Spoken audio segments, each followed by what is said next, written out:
Olá, o meu nome é Pedro Andreu, eu sou fisioterapeuta. Essa é a primeira de uma sequência de conteúdos que eu pretendo disponibilizar a respeito da dor, uma condição clínica muito discutida e pesquisada por profissionais do mundo todo, devido à grande complexidade fisiológica, molecular e também psicossocial que possui influências nessa condição.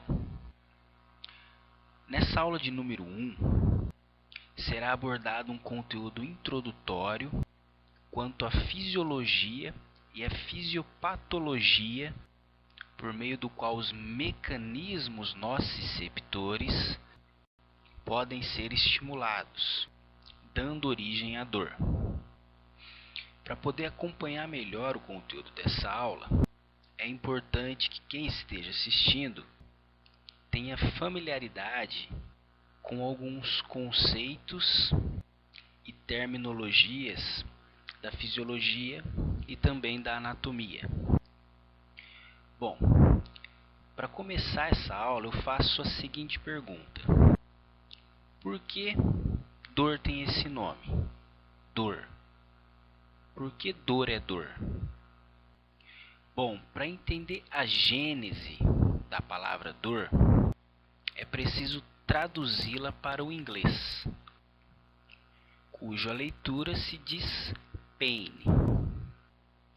Pain, palavra que deriva do francês paine ou paine, que por sua vez deriva do latim poena, que traz como significado a punição, a penalidade. Sendo assim, algo que é desagradável, que leva ao sofrimento, à angústia. E quem é capaz de sentir dor? Dizemos que são todos os seres sencientes, uma palavra que também deriva do latim sentire ou sentir. Portanto, é a capacidade que todos os animais, sejam eles humanos ou não humanos, têm de experimentar sensações agradáveis e também desagradáveis. Podemos incluir aqui todos os animais vertebrados e também uma porção de animais invertebrados. Um ser senciente deve se enquadrar em alguns critérios, como ter a capacidade de avaliar ações dos outros em relação a si e também a terceiros. Ou seja, sabemos quando uma sensação desagradável está nos machucando, gerando desconforto. Assim como também conseguimos identificar quando um outro humano ou até mesmo um animal está passando pela mesma situação de dor, de angústia.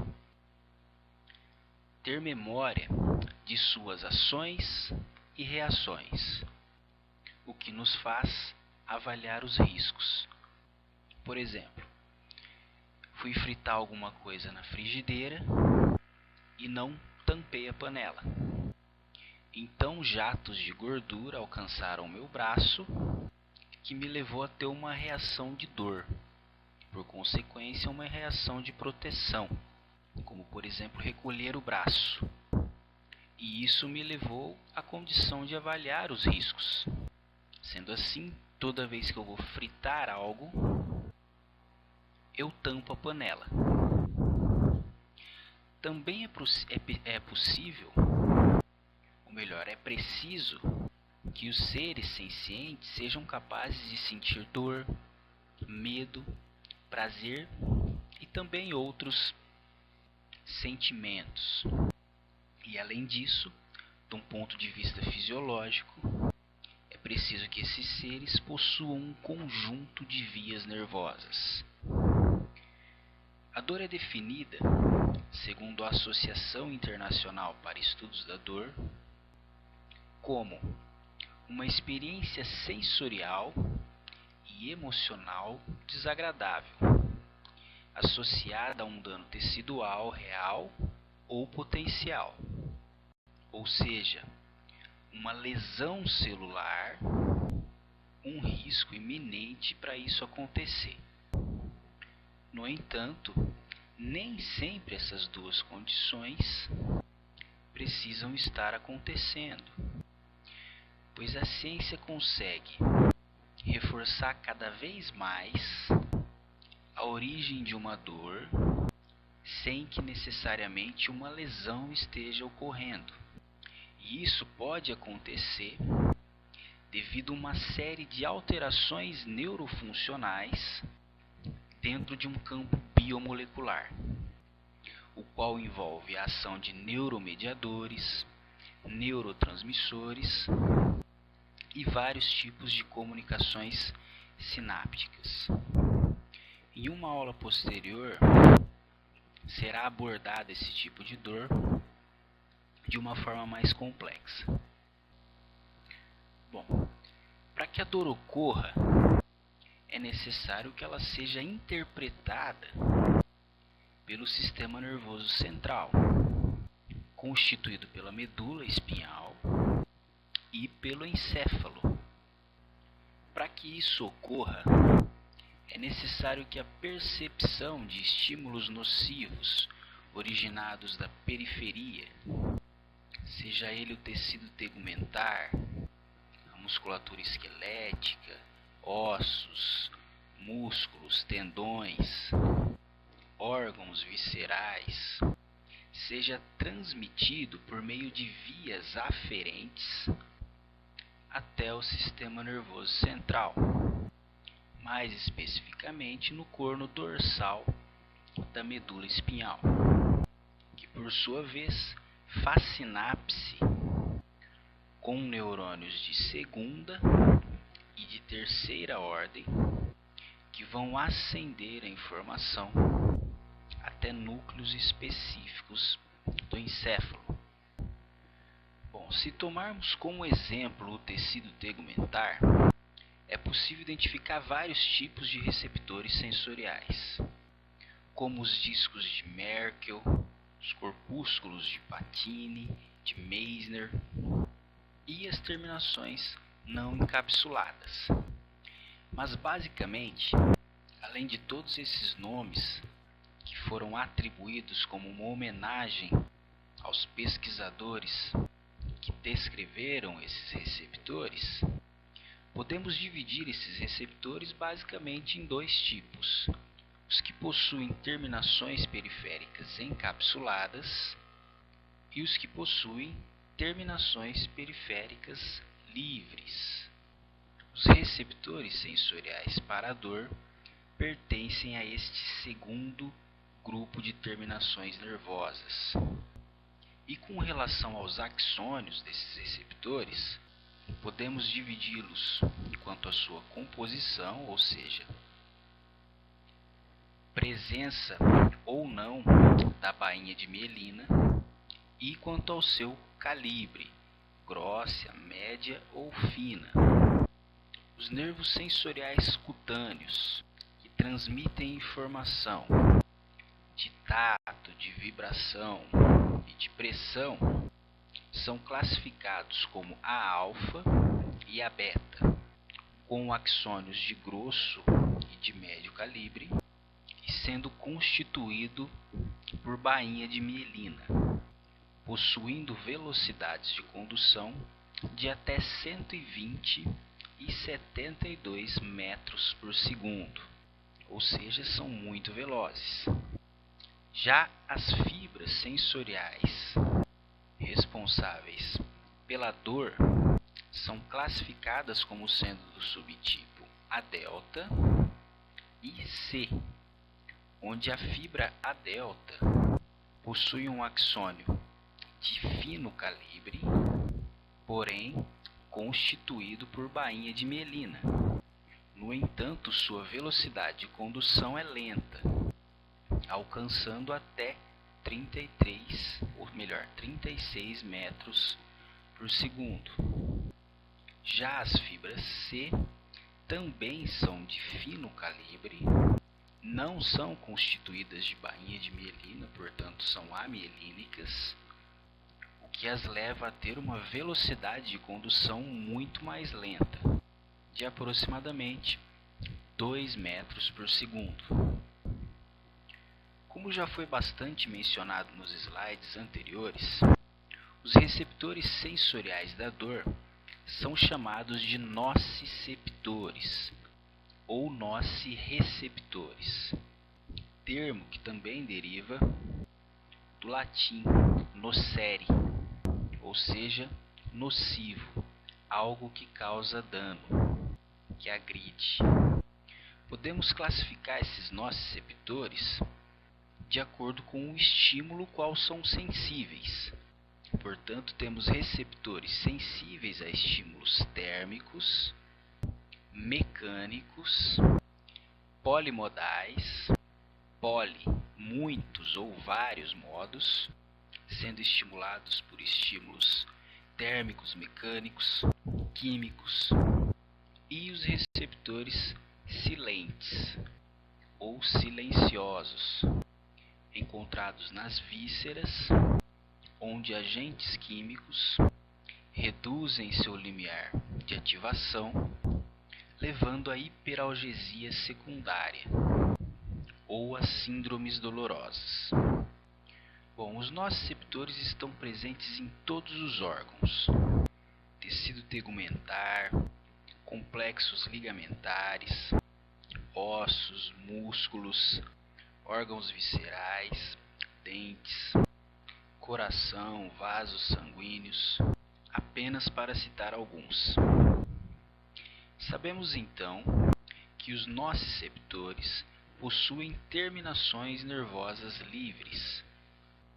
Se aumentarmos a resolução da membrana plasmática dessas terminações nervosas livres, podemos observar que há uma variedade de receptores e canais iônicos, cada um para uma modalidade específica de estímulo.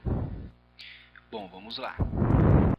A membrana do nociceptor possui receptores que convertem energia térmica, mecânica ou química em um potencial elétrico, que leva esse axônio à despolarização. Vamos discutir agora alguns dos principais, mas não todos, receptores descritos na literatura. Vamos começar com os receptores com potencial transitório, também conhecidos como TRP. Até o momento foram identificados 7 famílias de receptores TRP: os canônicos, os vaniloides, os de melastatina, os de polistina, os de mucolipina, os de anquirina e os de NOMPC ou NOMPC. Eles possuem esses nomes devido à sensibilidade aos respectivos reagentes.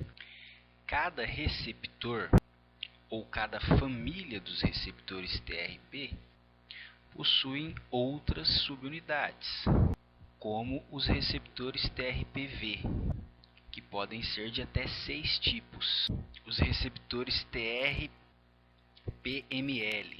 que podem ser de até 3 tipos, os receptores TRPM, que podem ser de até 8 tipos, os receptores TRPC, que podem ser de até 7 tipos, os receptores TRPP, que podem ser de até 3 tipos, os receptores TRPN e TRPA, que podem ser de apenas um tipo. Todos esses receptores são importantes na modulação de uma diversidade de reações fisiológicas. No caso da dor, os receptores TRPV participam de forma mais acentuada. Mais especificamente, os receptores TRPV1 e TRPV2. que são sensíveis a altas temperaturas.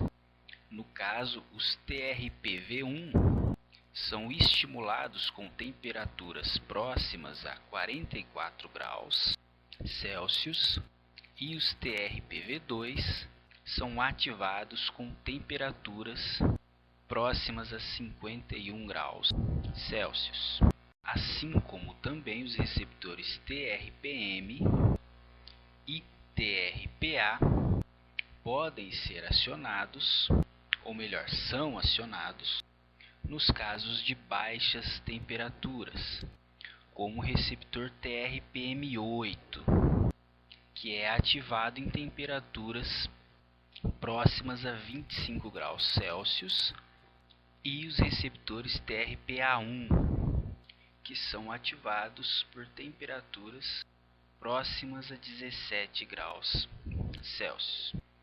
Quando ativados, esses receptores permitem o influxo transcelular de cátions, como o cálcio e o magnésio, o que altera o potencial elétrico da célula.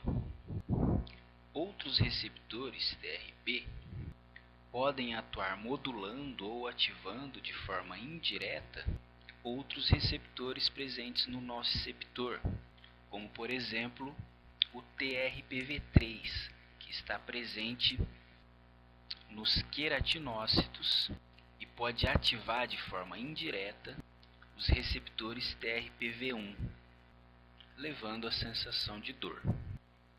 Também estão presentes na membrana axonal dos terminais nervosos livres os canais iônicos sensíveis ao ácido, conhecidos como ACICs. Esses canais são sensíveis a radicais ácidos e também a prótons, mais especificamente o hidrogênio, geralmente presente em maior quantidade em um tecido inflamado, onde o pH é mais ácido. Os ACICs são divididos em 9 tipos, que estão distribuídos por todo o corpo, onde modulam reações fisiológicas e fisiopatológicas nos diferentes sistemas. Como estamos falando de dor, é importante citar o ACIC do tipo 3, que está especificamente localizado nos nociceptores que inervam os músculos esqueléticos e cardíacos, ou melhor, cardíaco, articulações e os ossos. Nesses tecidos, a atividade anaeróbia durante o exercício ou a lesão tecidual induz o acúmulo de lactato e prótons, assim como outras substâncias como a bradicinina, o ácido araquidônico e o óxido nítrico também podem estimular esses receptores, promovendo a sensação de dor. Sendo assim, quando um próton ou outra substância endógena ácida se liga ao receptor do canal, o poro do canal se abre, permitindo a passagem de cátions, especialmente o cálcio e o sódio, o que leva à despolarização celular, como é possível observar no seguinte registro, onde por meio da técnica de PET clamp, um pH ácido de 5,6 promoveu a abertura do canal ACIC e consequentemente a despolarização celular. Vamos falar agora dos canais iônicos mecanotransdutores, que também estão presentes na membrana do nociceptor. Esses canais transformam forças mecânicas em sinais elétricos, com consequente despolarização do receptor. Eles podem ser classificados em mecanorreceptores de baixo limiar, e mecanorreceptores de alto limiar. Esses receptores estão presentes na membrana e são ligados ao citoesqueleto da célula, como na seguinte figura, e também à matriz extracelular, permitindo que sejam identificados deslocamentos físicos da superfície da célula, como no caso, uma tensão ou estiramento da membrana celular promove a abertura desses mecanorreceptores, permitindo a entrada não seletiva de cátions, consequentemente promovendo a despolarização celular. Geralmente esses receptores são responsáveis pela dor inflamatória crônica. Existem evidências apontando que alguns receptores TRPV, mais especificamente tipo 2, também pode responder ao estiramento mecânico de causa osmótica. Vamos comentar a respeito de mais um receptor presente na membrana do nociceptor, que são os receptores purinérgicos. Esses receptores podem ser divididos em dois grupos: receptores P1, que são receptores de adenosina, e os receptores P2, que são sensíveis ao ATP.